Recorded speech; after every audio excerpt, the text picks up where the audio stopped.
Salut à tous et bienvenue sur Hashtag. Notre invité du jour, 6 présenté à l'élection de Mister France. Je donnerai 21 sur 20 car il a déjà sacré 21 Miss. Monsieur Jean-Pierre Foucault est avec nous. Générique, c'est parti.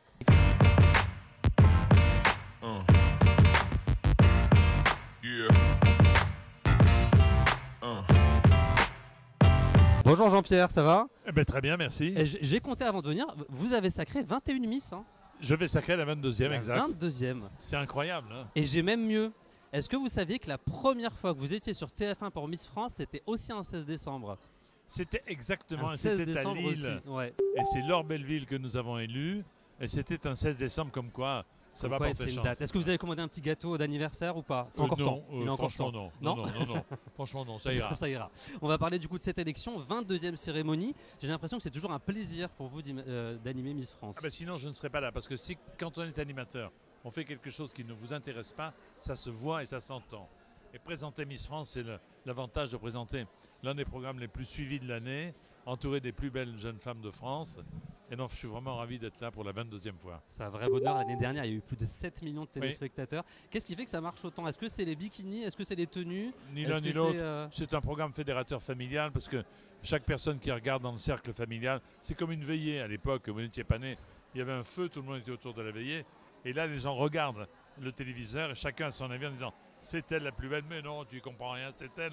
Chacun a son avis, quelle que soit la génération. Ouais. Et finalement, au bout du compte, il y en a toujours un qui aura eu raison. Et du coup, vous arrivez à pronostiquer les gagnantes ou pas? Je me trompe depuis 21 ans. C'est vrai? Jamais vous avez identifié Depuis 21 ans, je dis que c'est Miss Provence qui sera élue, puisque j'ai des origines provençales, mais je me suis trompé à chaque fois.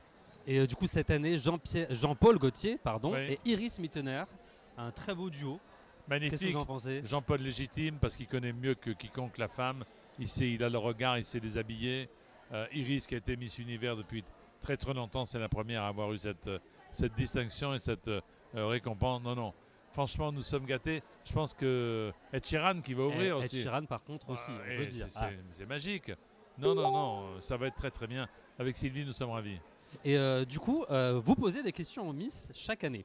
Ce sont les téléspectateurs. Ah, ce sont les questions des téléspectateurs, d'accord. Comme depuis l'an dernier, qui font des questions et c'est l'un des membres du jury qui les pose. Je reçois les réponses et peut-être que j'interviens là aussi.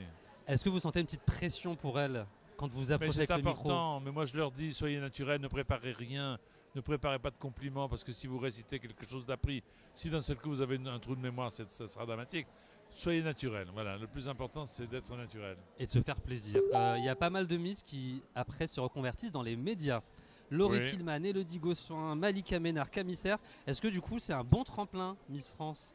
Écoutez, moi j'y suis arrivé sans être Miss France. Donc, on ne sait pas, vous nous avez peut-être caché des choses. J'ai peut-être caché des choses, mais c'est vrai que c'est un tremplin et les Miss, que ce soit dans les médias ou ailleurs, savent maintenant intelligemment saisir l'opportunité. Et elles ont bien raison. Si jamais vous n'étiez pas dispo une fois pour une élection de Miss France, je vous appelle. C'est vrai? Oui, bien. On s'appelle? Aucun problème. On fera ça avec plaisir. On va passer à la deuxième partie de l'interview avec Jean-Pierre Foucault. À tout de suite.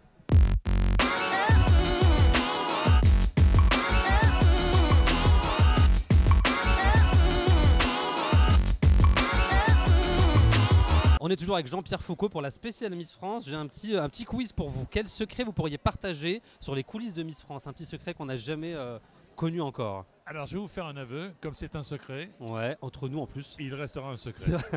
Donc il y en a. Donc c'est un vrai secret. Ouais, voilà. Il y en a. Si vous pouviez partager un conseil aux candidates, ce serait lequel?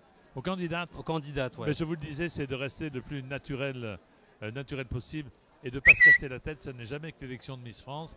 Et c'est généralement le naturel et le sourire qui l'emporte. Ça marche. Les top 3 des Miss qui vous ont le plus marqué? Sylvie, parce qu'elle est maintenant la patronne de la société Miss France. Sonia Rolland, parce que d'une jeune fille maladroite, c'est devenu une femme sublime. C'est vrai. Ouais. Et une qui était Miss Bourgogne d'ailleurs. De qualité. Et puis, il y en a une autre qui maintenant veut absolument me faire maigrir à la télévision en vendant des sachets et qui a voulu prendre ma place. C'est Sophie Talman. C'est Sophie Talman, voilà. Elle vous a marqué aussi. Geneviève de Fontenay dans le jury, ce serait une bonne ou une mauvaise idée? Ça n'est pas de mon fait. Non. Ce n'est pas moi qui décide, peu m'importe. Idée moyenne. Cette année, Miss France n'est pas en face du Téléthon. Est-ce que vous trouvez que c'est une bonne chose ou pas? Peu importe, mais si le Téléthon était en face de Miss France, c'était par le bon vouloir de France 2. Exact. Parce que nous, la salle, on la loue 6 mois avant. On n'arrive pas la veille à la veille de la sortie de Télé 7 jours, des programmes la semaine d'après, en disant tiens, on va aller à Châteauroux. Il y a 6 mois qu'on a loué la salle. Donc les chaînes concurrentes savent très bien quelle est la date de Miss France 6 mois avant. Et donc ils mettent les programmes dont ils ont envie de... Et vous appelez tout le temps à voter pour appeler le Téléthon. Moi, et le pic des dons, c'est quand je dis appeler. Voilà. Sacrée soirée aux zones rouges, quelle émission vous a le plus manqué? Manque le plus? Sacrée soirée, bien sûr. Sacrée Mais soirée. on ne reviendra pas, mais j'en ai fait 262 ou 264. C'est un vrai plaisir pour moi. Vélo Solex, l'épopée d'un vélo moteur, j'achète ou pas pour Noël? Je vous le conseille parce C'est que vrai? ça fera automatiquement plaisir à quelqu'un, puisqu'en France, il y a eu 8 millions d'exemplaires de vendus. Parmi les 8 millions, il y a sans doute quelqu'un parmi vos proches et votre famille. Ça fera plaisir. Dernier mot, Danse avec les stars, Prime 4, ça vous a fait quoi? Ça m'a énormément plu puisque je n'ai pas dansé. Vous êtes éclaté quand même, j'ai l'impression. Ouais, je me suis beaucoup amusé. Votre mot de la fin, Jean-Pierre Foucault, pour conclure? Pour conclure, merci en tout cas de m'avoir reçu. Et puis rendez-vous pour la 23e. Et moi, mon mot de la fin, c'est Foucault El Maestro. Merci beaucoup, Jean-Pierre. À bientôt. Ciao, ciao.